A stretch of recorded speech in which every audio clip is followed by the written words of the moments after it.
animales. Entonces, una enfermedad zoonótica es todas las enfermedades, ya sea bacterianas o virales, que compartimos con los animales. Entonces, brucelosis es una enfermedad zoonótica que se ha descrito desde el año 1887, gracias a Bruce, que fue su descubridor, y está producida por las brucelas y se transmite al hombre por los animales domésticos. No todos, pero la mayoría. El género brucelas son pequeños cocobacilos chiquititos, gram negativos, que no tienen cápsulas ni tampoco esporas. Son aerobios porque pueden encontrarse en el medio ambiente, aunque si le ponemos una velita en el medio de cultivo también desarrollan. Necesita medios de cultivo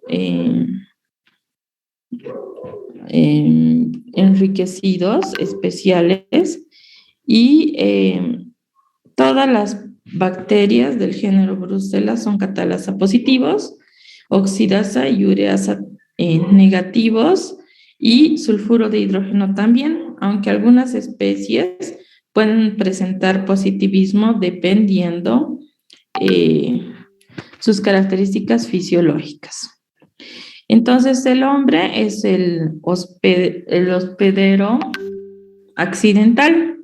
Normalmente se encuentra en mamíferos como los cerdos, el ganado vacuno y las chivos, los cabras, de los que consumimos sus productos como la leche, los quesos artesanales, el yogur artesanal y todo aquello que no se ha sometido a un proceso de esterilización, como por ejemplo la pasteurización, aunque no es el único método de esterilización para lácteos ni para líquidos, ¿no? También existe la filtración o los rayos ionizantes, pero la brucela se encuentra en esos seres vivos y nosotros accidentalmente nos contaminamos por el consumo de sus productos, ¿no?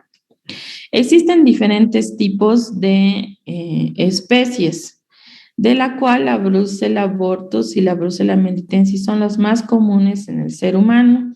Las otras especies infectan a los animales.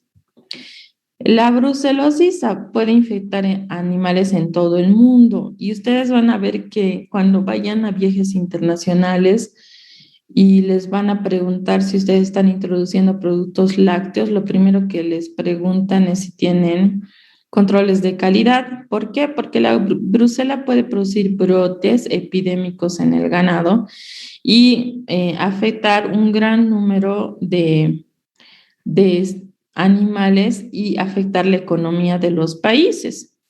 Entonces, los reservorios más comunes son las cabras y las ovejas, pero también el ganado vacuno y algunos camellos. Desde que se ha descubierto la brucela hasta que han aparecido los controles interpaíses del control de la calidad de los alimentos, los brotes han ido disminuyendo. En Estados Unidos o en el resto del mundo había un diagnóstico importante de tanto Brucella melitensis como abortus por la ingesta de productos lácteos no pasteurizados. Era el consumo de productos orgánicos caseros que llevaban a brotes de este microorganismo. Sin embargo, a raíz de el control de producción de leche, lácteos, carnes y las medidas de control de calidad que cada vez son más altas, la brucelosis ha sido una enfermedad que se ha ido controlando. Se transmite por el contacto directo con los animales portadores, sus secreciones o a través de la ingesta de sus productos. Tiene que haber un medio o una mucosa o una lesión de continuidad en la piel para que podamos nosotros entrar en contacto con estas bacterias si trabajamos con este tipo de animales. También puede ingresar por aerosoles de los animales o a través del trato gastrointestinal de productos no pasteurizados, ¿no? No se descarta la contaminación o la infección de persona a persona. Sin embargo, existen muy pocos casos eh, donde se ha sospechado de la transmisión sexual o a través de paquetes de sangre o trasplantes de órganos contaminados. Sin embargo, más que todo, el contacto con animales infectados y la ingesta de sus productos son los que nos llevan a infectarnos con esta bacteria. Cuando ingresa al organismo, existe mucha actividad del suero en el control y la diseminación de estas bacterias. Esta bacteria es intracelular preferentemente, sin embargo, puede vivir libre en las mucosas y en los espacios intercelulares, lo cual implica que al ser un microorganismo intracelular, resiste durante mucho más tiempo la acción citolítica y macrofágica de las células del aparato del sistema inmunológico. Estos microorganismos evitan la fagocitosis introduciéndose a la célula a estar en pHs ácidos y también destruyen los fagosomas donde han sido ingeridos, evitando la granulación de las células del sistema inmunológico.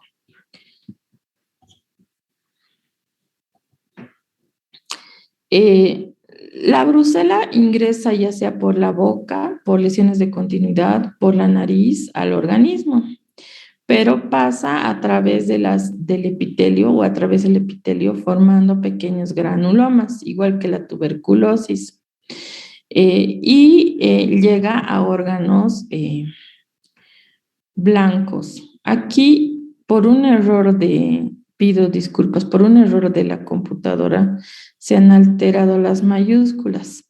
La Brucella melitensis es la de mayor virulencia y la Brucella abortus es la más frecuente. Entonces, ahí nosotros vamos a poder diagnosticar estas enfermedades o sospechar de estas enfermedades. Hace mucho tiempo que no realizamos o no he visto publicaciones en Bolivia de diagnósticos de brucela humana. Sin embargo, es común en los animales. Lo raro de esta enfermedad es que no se presenta como un cuadro clínico que nos oriente a decir, puede ser brucela, sino que muchas veces llegamos al diagnóstico por descarte, porque puede simular varios tipos de infecciones. Desde que entramos en contacto con una concentración elevada de bacterias hasta que presentamos los primeros síntomas, puede pasar un tiempo entre 10 a 20 días como promedio. Sin embargo, se han visto casos que puede llegar hasta algunos meses después. Entonces puede haber infecciones agudas, infecciones asintomáticas, infecciones recurrentes, infecciones crónicas, pero la localización de la bacteria es específica. Esta bacteria, si no le iniciamos tratamiento a la persona, puede curarse sola. Sin embargo, los antibióticos ayudan con bastante facilidad. La brucelosis generalmente debuta con un proceso de fiebre, ¿no? Mayor a 38 grados, entonces puede comenzar como una síndrome de fiebre de origen desconocido. Posteriormente se puede volver febrícula o paralelamente ser febrícula y en menos de 1% de los casos no presentar fiebre. Entonces vamos a tener pacientes con febrícula o fiebre. Escalofríos secundarios a la fiebre, sudoración secundarias a la fiebre. Dentro de los síntomas, el más común es el dolor de las articulaciones. Luego viene la tos con expectoración mucopurulenta. En algunos casos, estreñimiento, en algunos casos, diarrea, dolor abdominal, temblor en las extremidades, síndrome de adormecimiento, edemas en los maleolos de los en los malleolos de los huesos largos. Y lo que sí nos tiene que llamar atención es el incremento de tamaño del hígado, del vaso y de los ganglios linfáticos. Entonces, si ustedes revisan todos estos síntomas, puede simular desde una salmonelosis hasta una fiebre reumática. Entonces, su diagnóstico es un poco complicado. Una vez que se ha ingerido la brucela, aprovecha del conducto hematológico y linfático para irse a localizar algunos órganos diana. ¿Cuáles son? En un 30 a 35% a los huesos y a las articulaciones, en un 10% a los testículos, en un 5% al tracto respiratorio inferior, en un 2% al cerebro, en un 2% al corazón, al pericardio y al sentido de la vista en un 2%. Entonces, si ustedes se fijan en esta tomografía, van a ver que en este caso, por ejemplo, tenemos un nódulo hepático, ¿sí? Entonces ahí su localización hepatocelular, en este caso un incremento del testículo con incremento de la coloración rojiza por el proceso inflamatorio y las articulaciones, ¿no? Que generalmente es un lado el que está implicado y no dos. En este caso, ustedes ven aquí un granuloma que está provocando una destrucción de las vértebras. Entonces, esto provoca osteomielitis. Si no, ¿cómo nos podemos orientar hacia la brucelosis o orientar nuestro diagnóstico? Más que todo la clínica y los factores laborales, ¿no? Preguntar muy bien sus hábitos y dónde trabaja el paciente. El cultivo es un poco complicado, aunque se requieren, por ejemplo, cualquier tipo de muestra como la sangre, líquido pericárdico, líquido articular.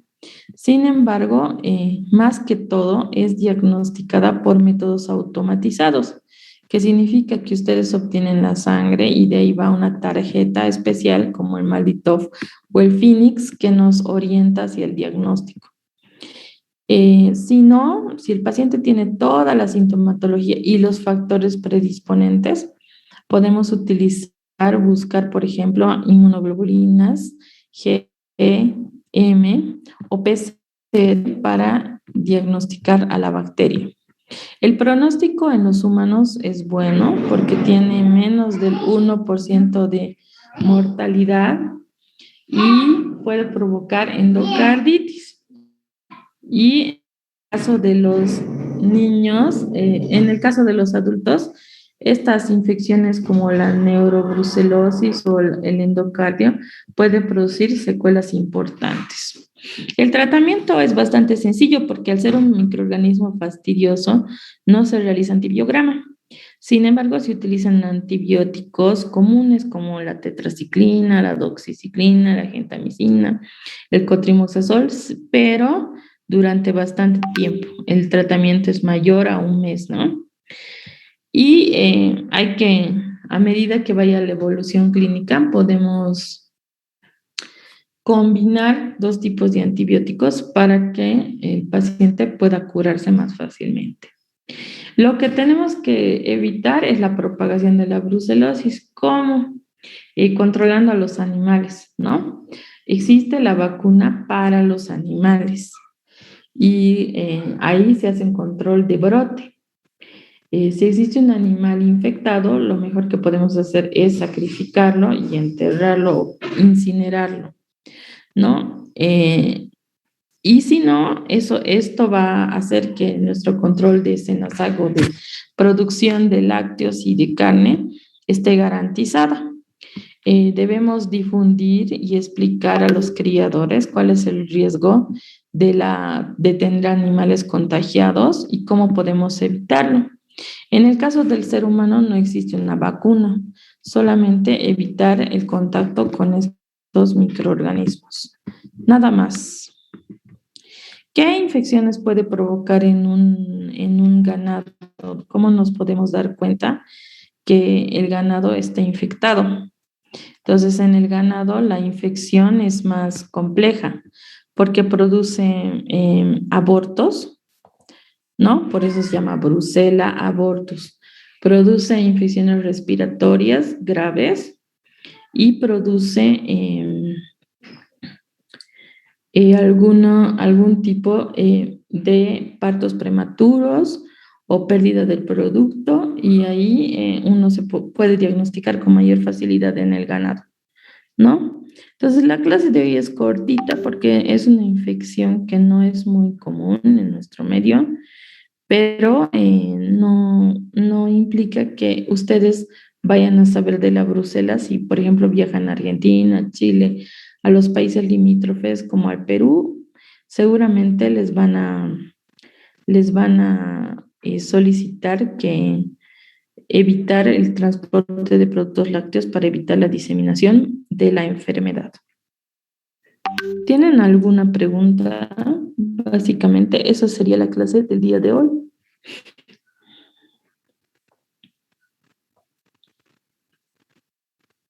¿Algún comentario? Yo les voy a preguntar algo entonces. ¿Cómo les ha ido? Tengo entendido que han dado el examen de parasitología de manera presencial, ¿es verdad? Sí, doctora. Sí, doctora. Sí, sí, ¿Cómo les ha ido?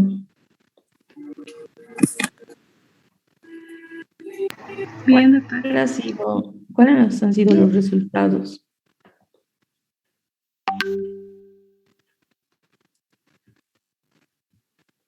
Buenos, malos, complicado. Han sido buenos, doctora. Bueno, ha sido mejor que el virtual con seguridad, pero ¿y en qué horario han dado su examen? En la tarde, doctora, a partir de las 2 de la tarde. No están divididos en dos grupos, doctora. De 2 a 3 y de 3 a 4, me imagino. Sí, algo así, doctora. ¿Y han dado el mismo examen o diferentes exámenes? Había dos patrones de respuesta, así que dos diferentes exámenes. ¿Y los requisitos les han pedido carnet de vacunación o PCR? Es carnet de vacunación. Para ingresar nos han pedido el carnet de vacunación y a los que no estaban vacunados los han puesto en otros cursos. Ya. Ya han presentado pero su carnet de vacunación antes de dar el examen. Durante. Durante el ingreso. Sí. Y para el ingreso a las aulas. Si no, nos íbamos a otro lugar para dar con los no vacunados. ¿Y aproximadamente cuántos no están vacunados de ustedes? No sé. ¿No saben? Bueno, entonces el examen de microbiología muy probablemente sea presencial. Eso dependerá del índice de contagios y el reglamento. Entonces vamos a comunicarles con tiempo para que hacer toda la logística de tomar el examen. ¿Sí? Está bien, doctora. Está bien, doctora. Muy bien. 25% no están vacunados, dice. Ya, perfecto. Gracias, Wendy. Entonces, nos vemos la siguiente clase. ¿Sí? Gracias, doctora. Hasta luego, entonces. Muchas gracias, doctora. Hasta luego. Gracias, doctora. Hasta luego. Gracias, doctora. Hasta luego. Gracias, doctora.